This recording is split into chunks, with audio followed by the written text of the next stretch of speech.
Мониторинг дорог регионального значения проводится нашими специалистами регулярно.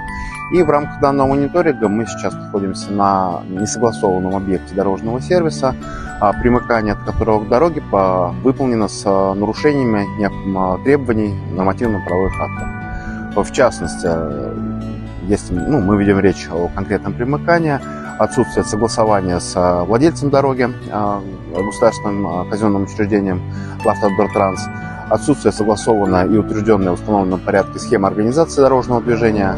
В конечном итоге подобные нарушения приводят к возникновению очагов аварийности, повышают риск возникновения дорожно-транспортных происшествий,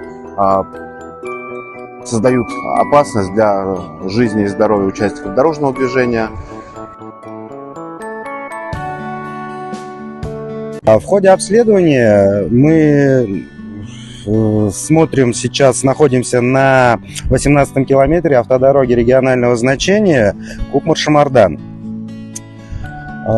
Видим здесь согласованный объект, смотрим наличие дорожных знаков. Согласно схеме организации дорожного движения, полученной собственником в ходе обращения, данный объект был у нас выявлен как несанкционированный в 2023 году. Были обращения в ГАИ района, в прокуратуру.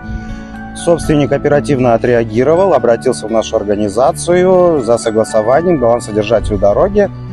Были получены технические условия, схема организации дорожного движения, которую мы сейчас наблюдаем, согласованные со всеми соответствующими органами. И объект приведен в соответствие. Здесь мы видим комплекс дорожного сервиса, автозаправочная станция и отель.